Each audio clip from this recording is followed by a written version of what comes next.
project scope. The main high level of the scope was to replace the basketball court, the tennis court, and the pickleball court, and create access, ADA access from the courts to the parking lot and to the pool. The overall budget was $1.5 million from our capital improvements fund. When establishing the scope, our main thing was to focus on getting the upper courts renovated since they were in the worst shape, mitigating the sounds of the pickleball to the adjacent neighborhoods, so moving those inward, and then getting lighting infrastructure so that a future project can get the courts lit.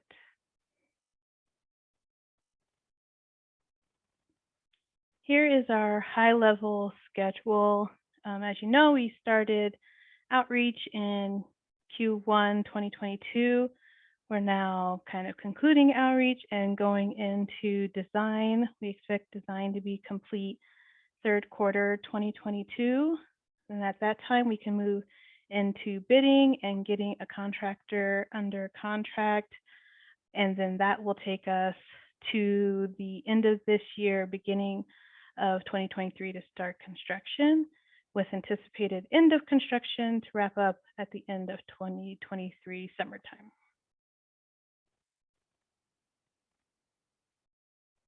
So I wanted to start off going over existing conditions so that we all can have kind of the same starting place when thinking of this project.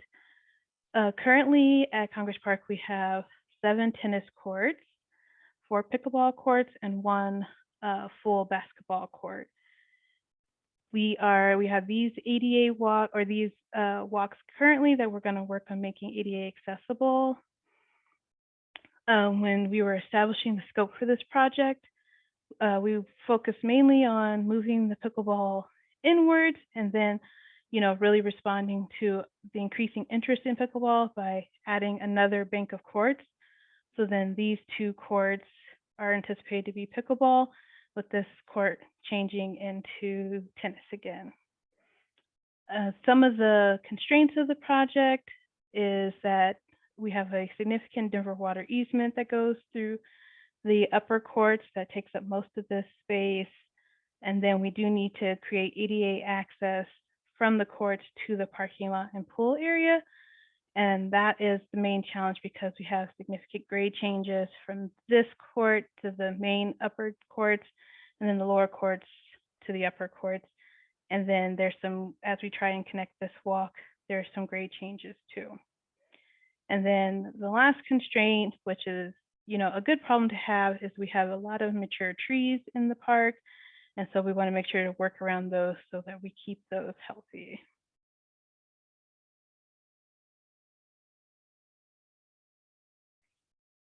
So this is the first concept that was presented. It showed giving increased seating area and then reducing the court to a half court. The main reason we were attempting this was we didn't have a lot of historical feedback on the use of this basketball court and if it was still an asset to the neighborhood and current park users. So we wanted to present an alternate use of that space.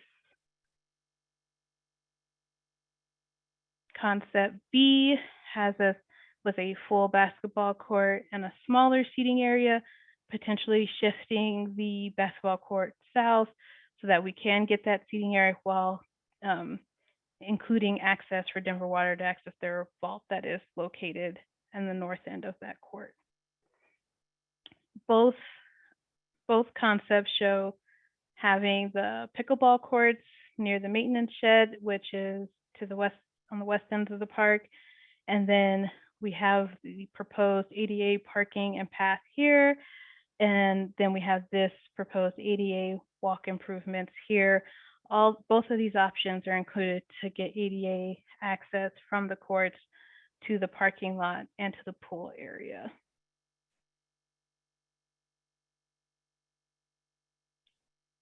So once the survey went out, we had that open from March 7th to April 1st.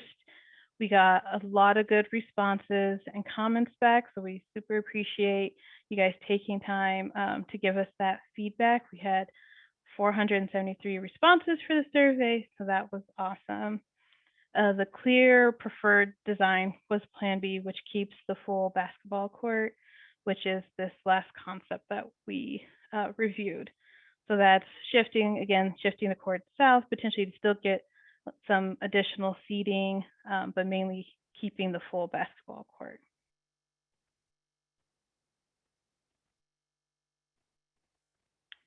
So next steps. As we work through design, we're working towards 60% design and a cost estimate. This will help us narrow in what we can accomplish in this project. Our main scope is replacement of the upper courts, and then depending on how final construction bid costs come back, we will have add alternates that will have us replacing the lower courts, getting that additional seating we saw, and then getting that infrastructure for future lighting of the courts. And then this is just that same schedule, just so we would be in this part of the schedule with getting the 60% estimate.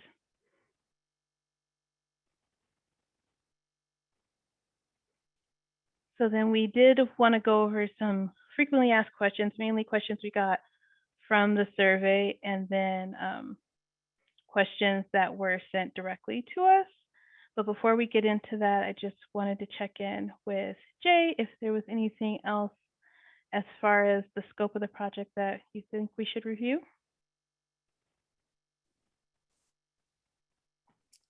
I don't think so. I mean, I think you've covered it pretty well in terms of outlining what we're doing. I think, speaking to the fact that we've got to get an initial phase of constructors of design documents developed so that we can evaluate the overall budget and then determine exactly what will be able to be constructed is important. And so, I think one of the questions that came up that I can respond to while we're here, while I was typing an answer, is that will the courts be closed during construction? And the answer is yes, because the new courts will actually be built right in the exact same place where the existing courts are currently. So it will have to be closed. So no, I don't. I think from an overall scope standpoint, I think you've covered everything. Thank you. So we'll jump into some frequently asked questions, and then I will turn over to Mallory to let me know what other questions we had in the chat. So one was, is this taking up new park space? Kind of what Jay alluded to. No, it's not taking up any new park space. We are constructing the courts in the same area that the current courts are in, just rearranging a little bit. What is the plan for lighting the courts? So currently lighting is not included in this project. We, as mentioned earlier, we are trying to have an add alternate, assuming that we can get bids back where we want them, that then we could get the infrastructure for the lighting in which case at a later date, then we would be able to light the courts. Will tennis permit program change? The tennis permit program will not change. You'll be able to permit it as you've always been, and the programming won't change either. That is the main reason we only converted one tennis court into pickleball, as we didn't want to change that tennis programming. Is the additional seating for pickleball users only? Any seating added is for all park users. The location is just where we have some open space and we think it would be most useful. Why is the additional parking being proposed north of the tennis courts? It is basically an option we're considering because we do need at least one ADA accessible path to the upper courts from the parking lot to the pool. So in case that is not achievable with the grade constraints we have, then we would add those ADA spaces to the north. So those were the main frequently asked questions that we had. Mallory, do you want to take over and read off any of the questions we got in the Q&A?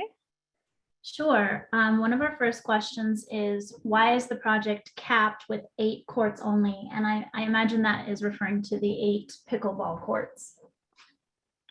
Yeah, so the reason we did 8 is because we didn't want to change the tennis programming. Tennis is still a very popular sport and used at at Congress Park. And then once the tennis courts are in better condition, we believe that they'll get used just as much as any other tennis courts. That's why we're capping it at 8. Great. The next question is, will there be parking for pickleball players to the west of the proposed new courts? There will be no additional parking besides the ADA parking spaces and then the parking lot that's adjacent to the pool. Thank you. The next question is, can we at least have pickleball lines on 8 other courts so those with temporary nets can put those up and have 16 courts? At this time, we are not planning on changing the layout of the tennis courts to include being able to do temporary nets for pickleball. Okay, the next question is asking about construction. It's asking particularly if the construction refers to repaving the courts. There's just a hope that the improvements happen pretty quick and that the courts aren't closed for too long. Yeah, and that's definitely a valid concern. We are scheduled to have the courts closing starting in October, but that will just depend on how the bid process goes and when we will really foresee construction starting. It's not a repaving. They will be building all new post-tension concrete courts. Thank you. We have a question about raising funds. Can we raise funds to increase amenities like lights and soundproofing of the courts? I actually don't have a good answer for that. We can definitely put that on our list of questions to circle back on. Unless, Mallory, do you have any insight on fundraising for amenities like that? Yeah, I'd add we can always we can always look at different fundraising options, but for this particular project, the project already has a set scope. So we wouldn't be able to add funds to this particular moment in the project just because of the timing.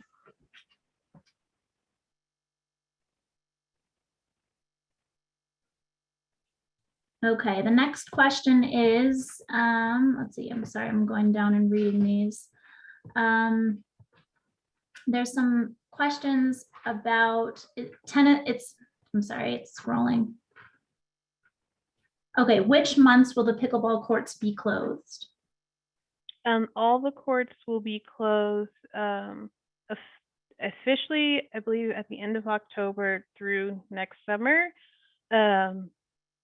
At least, and especially, it's particularly for being able to permit them, but we'll adjust that if some significant delays happen in construction, the start of construction. Given how close the courts are to homes, is it appropriate to light them? We do have a very good lighting system that kind of keeps that bleed out minimal so that it doesn't like light up the whole neighborhood. It just lights the very specific court space. With that said, we will still have the same rules as far as how late you can play with lights and that kind of thing. So they will be set to turn off. I believe it's at 9 p.m., but I'm not for sure. I could definitely circle back with our operations team on when they're usually set to turn off. But that's kind of our thought. But we're still looking at all that through design. Okay, we do have a question about how the decision was made that only one of the tennis courts was converted. And the question just noted, I am happy to see more pickleball courts, of course, but pickleball seems to attract many more people than tennis. And I can kind of take a stab at this one. This was balancing kind of both sides of the equation. We do have a lot of tennis players. We do have a lot of pickleball players. It seemed appropriate to convert only one of the pickleball courts here based on feedback that we did receive from surveys and just having conversations with the use of the permitting of the tennis courts as it stands. We are looking citywide at how we can balance the need for both pickleball courts and tennis courts. And in most cases, we're looking for opportunities where we can create new tennis courts and new pickleball courts and usually keep them separate. This is a case where we have decided to convert one tennis court and satisfied both sides of tennis and pickleball. One of the next questions we have are there contingency plans in the event that moving the pickleball courts does not mitigate the noise issue? No, there's no contingency plan. The only thing is we are looking at getting some soundproof netting up. That's still kind of just in the early stages because it is quite expensive. So we're just looking at either being able to at least get the infrastructure for that up so that it could be installed at a later date if it does prove that needed. We just don't have a clear answer for that yet as we are still working through design. Great. How about putting pickleball lines on the basketball court with the understanding that basketball players get priority if any come there? We usually like to keep very clear court uses, and that follows kind of our court rules that will be posted. So that's why we aren't having pickleball lines on the basketball court.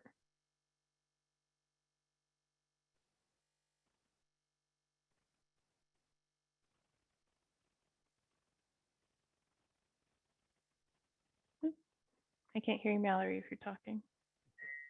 I apologize. Has the city done any surveys or sent people to observe the site to determine that tennis courts get just as much usage as pickleball courts?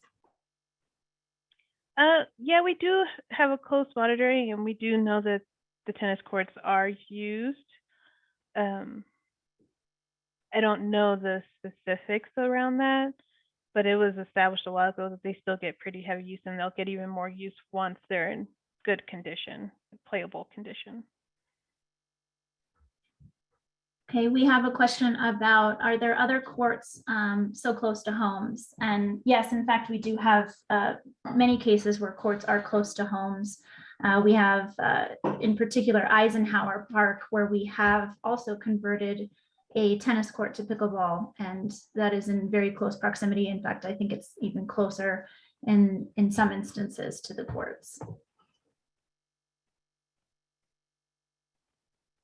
Let's see, I have a comment here that says, I realize pickleball is very popular right now, but I encourage DPR to maintain as much multi-use at Congress Park as possible and not paint lines on the courts. So that was just a comment that we received and kind of followed up on an answer to one of the questions we had before. Sorry, I'm just scrolling down here. Nope, you're fine. Why did we not incorporate soundproofing given that the courts are so close to homes? As a team, we really think that moving them interior will mitigate a lot of the sound issues through the echoing through the alley, and then just trying to get as much done with the budget as it is now. That's why we're really hoping we can get the infrastructure in. So then if it's determined that additional soundproofing is absolutely necessary, then it's easy to install. Thank you. I'm not seeing any other questions that we haven't answered in some form or need to follow up on. Jay, have you seen any other questions that I may have missed? I've been responding to several of them in there that may have been a little bit different. I'm not seeing any others that are significantly different. I think the biggest question really is the usage piece, and to the extent that we're able to respond to that, I think that's what we heard through the survey as well. There was a lot of just discrepancies in terms of the different types of uses. So I think that's what we're trying to really balance out with this is allow those different uses to exist without there being that conflict.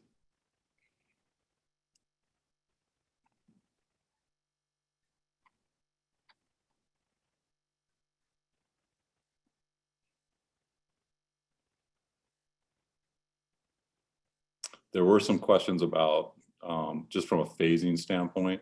And I would say at this point, and specifically to the ability to leave the existing pickleball courts in place during construction, we don't know exactly what the phasing will look like right now because until we are able to fully evaluate the initial budget availability. So there could be a potential that there's some phasing options that would allow the existing pickleball courts to remain in place. A lot of that also has to do with access. It is going to be a relatively difficult site to access for a contractor, and we're going to be limited as to where they can come in to do that work. So we don't know exactly what that phasing may look like, but it's something that we can certainly take a look at and consider if there's an ability to leave some of those in place. It would be difficult or probably challenging if it's concurrent construction for all of them to allow some of them to be opened up before others, but certainly something that that we can consider as we're going further into final design.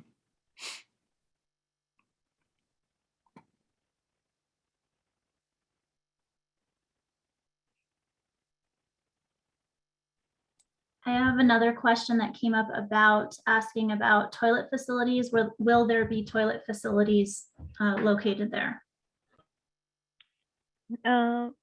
Not as an official structure, because there is a toilet facility by the parking lot. I know that there's a porta potty there now. We are looking at building a concrete platform for it to sit on so that it can stay. We just haven't decided that yet. That'll kind of go hand in hand with where ultimately the ADA access walks go.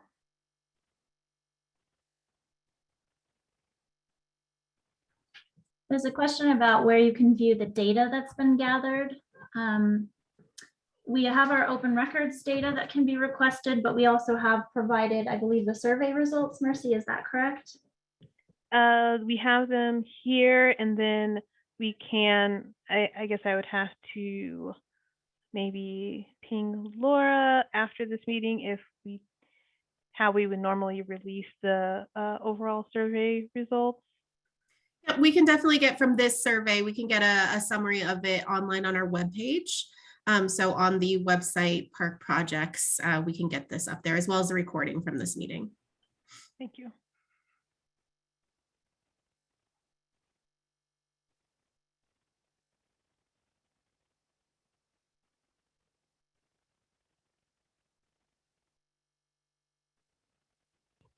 We have another question about soundproofing. What will determine whether soundproofing is necessary?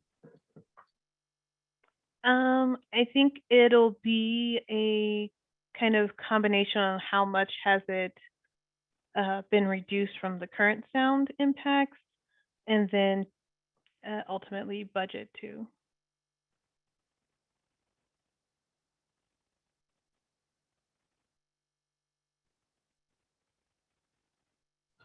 And then there's another second part to that question asking about the parking restrictions being enforced. We do work regularly in working with both park staff as well as the police department to enforce parking. It is up to the police department to enforce the parking on the right of way. And we do have park rangers that do provide citations to any of those that are not following park rules.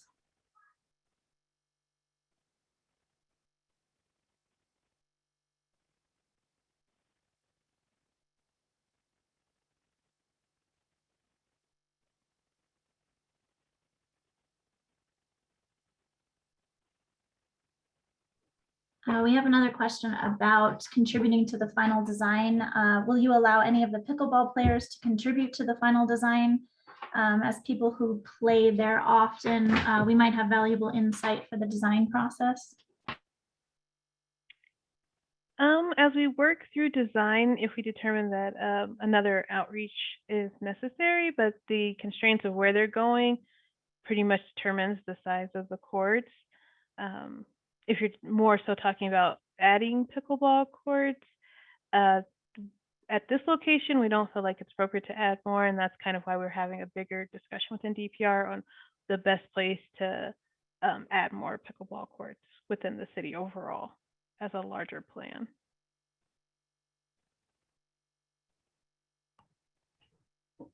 We do have a question to talk particularly about where there's information about how tennis gets 3 times the land versus pickleball, and we have 10 times the players. And so it's again trying to get some information about the use of both pickleball and tennis. Have we found that there's a lot of use of pickleball and a lot of use of tennis? Yeah, we're definitely trying to balance out the needs of all the park users. We do have a pretty extensive tennis program, and we do want to continue to respect that.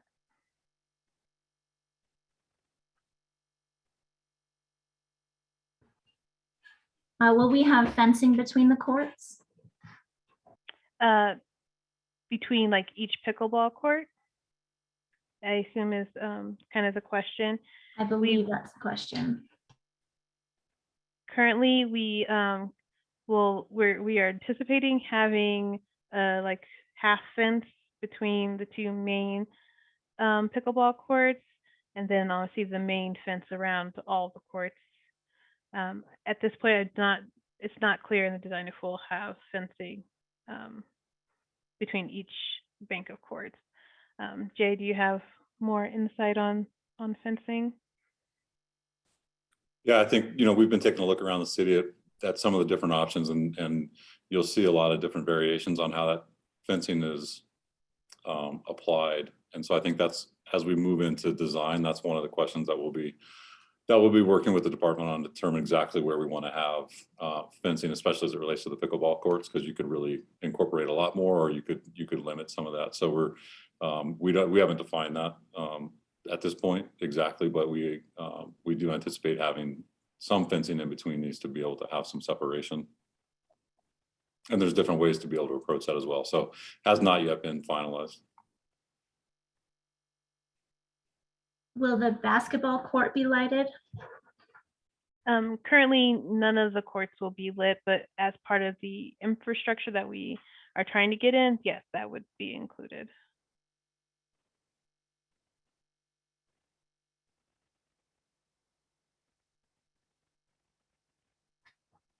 There's a question about whether the discussion has been had about expanding pickleball at City Park. That is a location that we did look at, and those courts are highly used. The tennis courts there now are also a shared use with the high school. They're very highly permitted, and they have tournament play. So that was not a location that we considered pickleball at.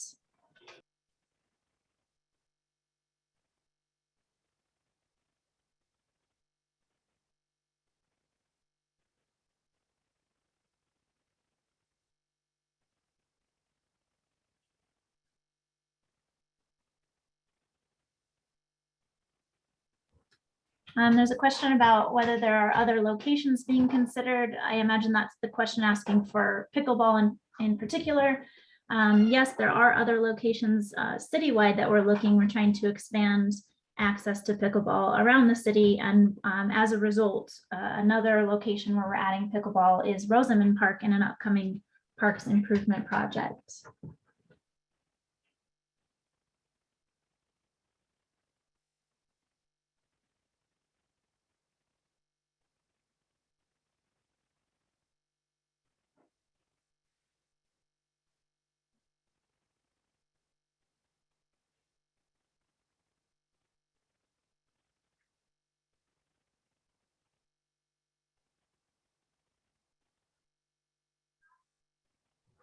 I'm not seeing any other questions that we haven't answered or we need to follow up on. Oh, here's a new one. Why not stripe Carla Madison Rec Center for indoor pickleball?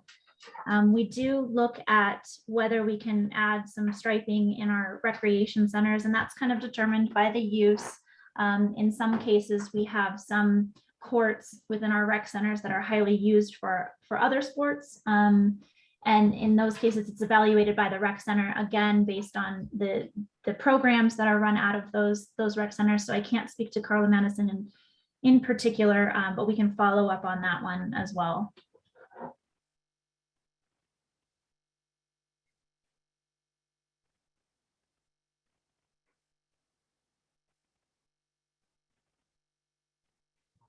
Will there be any screens on the fencing of the new courts?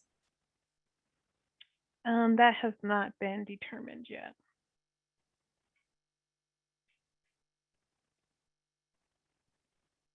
There's a question about can we move the basketball courts next to the lower tennis courts and more pickleball courts be added where the basketball courts currently are? Because of our Denver water easement, this does have to stay a basketball court because we do make pickleball and tennis courts post-tension.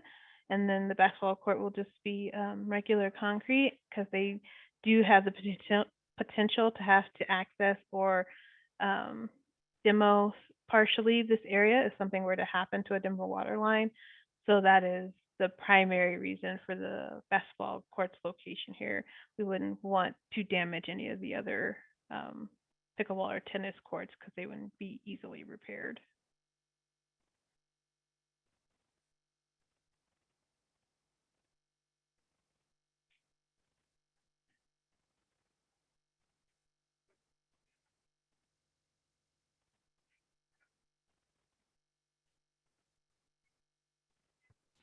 Will the basketball court have the large metal ground structure removed? No, because that is the vault for Denver Water to access their water line for maintenance. That's why we're potentially trying to see if we can shift it south to give more room between the court and that structure.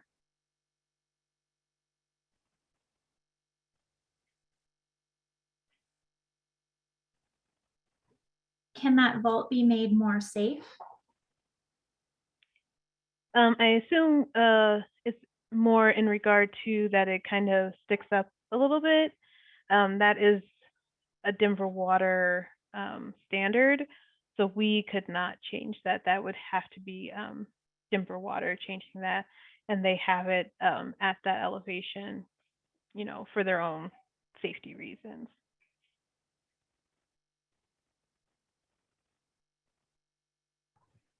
Is there a particular reason why we're using post tensioning? We feel like it provides a higher quality court that, you know, stays in playing condition for a longer period of time.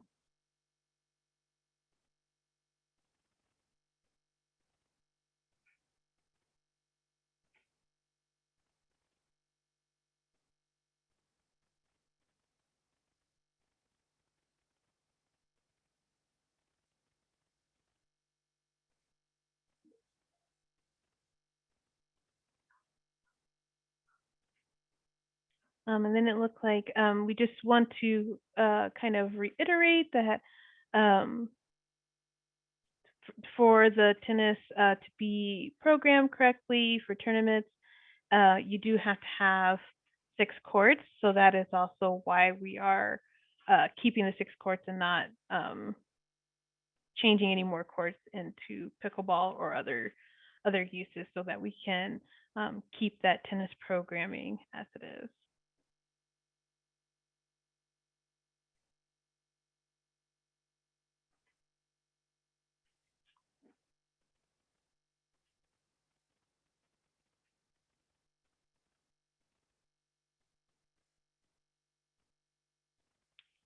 As the questions slow down, Mallory, I think we'll hang on the line for 2 more minutes for any more last minute questions, and then I think we can wrap it up.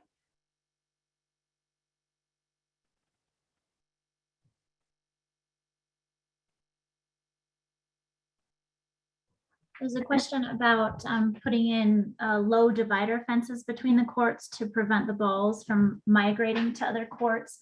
Is that being at least considered as a part of the design? It is.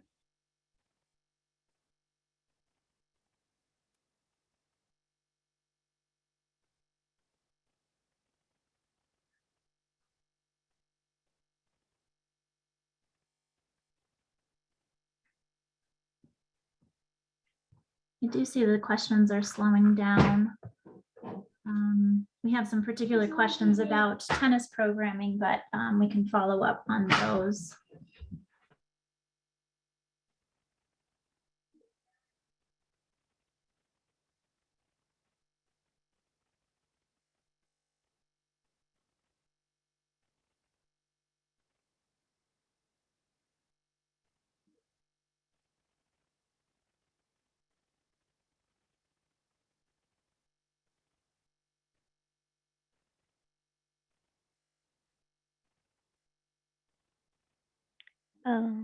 Just as we are closing out here, I just would like to note that we appreciate you guys attending. We are going to put out a FAQ sheet. So any questions that you put in that may not have gotten answered or require follow-up, we will try and get those included in that FAQ sheet, and then that will be posted on the Congress Park Courts website for everyone's reference. One other question that came up that's a good one for everybody is how can we best follow up with any questions throughout the process? All the updates will be on the Congress Park Courts webpage. And then there it does have a way, my email to contact me if you do have any questions that aren't answered on the website.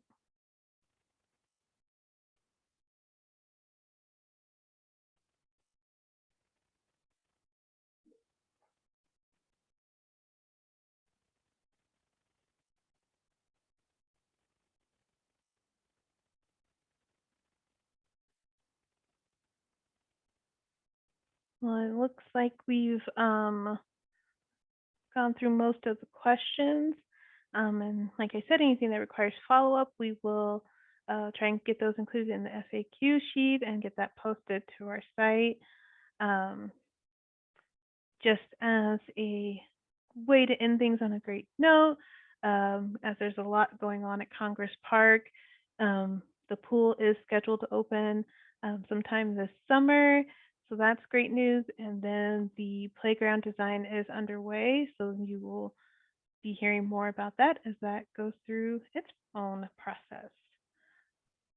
Does anybody else from the team have anything? And Mercy, I just wanted to call out in the chat, I put that all our recreation centers are free for anybody on May 6th through 8th as part of Celebrate Colorado. So if you have not yet checked out a DPR rec center, now is a good chance to. So the next few days, they will be free for everybody to visit. Awesome. Jay and Mallory, are you good? I don't have anything to add. I'm good. Thank you, Mercy. Awesome. Again, thanks everybody for attending, and we will get the recording up and the FAQ sheet hopefully within the next week, week and a half. And yeah, that's all we got for tonight. Thank you guys. Thanks, Mercy. Good night. Good night.